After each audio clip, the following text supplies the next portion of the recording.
Hi everyone, welcome back. This is a picture. I found it on Facebook and the recipe to go with it. It's real simple. 3 ingredients and some meat. I added a couple extra. This is no peak beef tips. Very cool recipe, I thought. Pulled out my own stuff. Let's give it a try and see how this turns out. I can't wait. Okay, we're going to get a couple things done, but I had some onions I wanted to use up, of course. I thought I'd give it a little extra taste. So we just chopped them up, about a cup's worth. Give them a nice quick chop. And that's going to be a little extra. But if you're just doing the exact recipe, it's only 3 ingredients.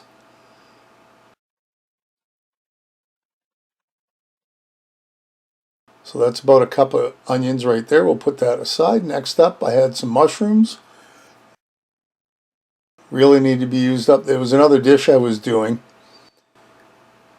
and there was only a little bit left. You know what goes good with beef? Mushrooms absolutely do. Unless you don't like mushrooms, in which case, well, this ain't for you. But anyway, I chopped up that, about 3/4 of a cup, and we'll put that aside. Now we need some stewing beef. Well, I didn't have any, but I did have a beef roast. So we're going to cut this up into stewing beef size pieces. So I really had to figure out which way I was going to cut it. And of course, it's got a string wrapped around it. You don't want that.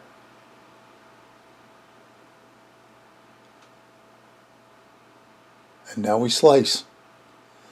Being very careful to cut the beef and not my fingers.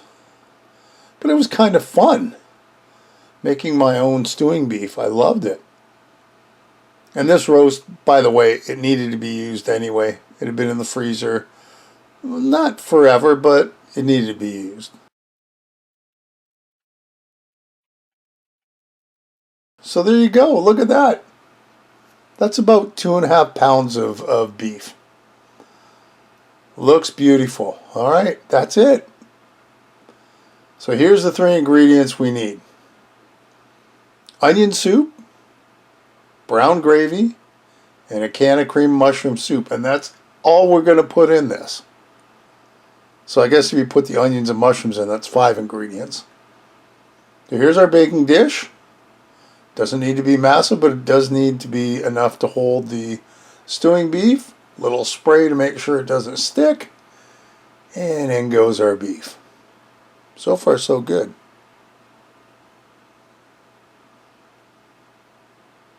There. Doesn't look like a whole lot, does it? But it's 2.5 pounds. In go our onions. And our mushrooms. Just like that.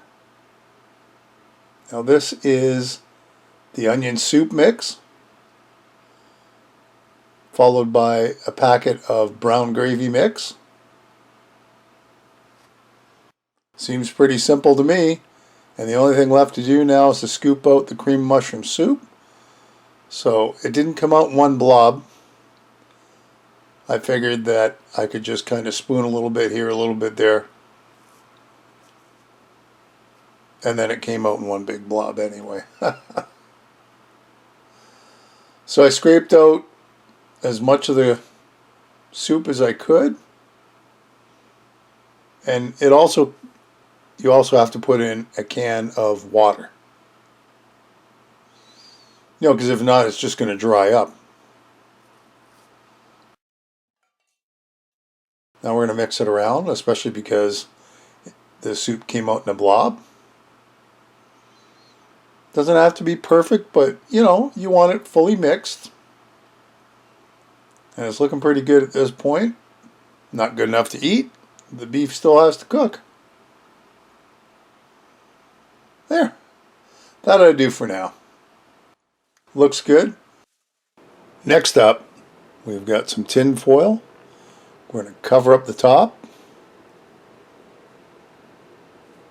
as best we can. You know, it's not cling wrap. We don't want to let too much liquid out.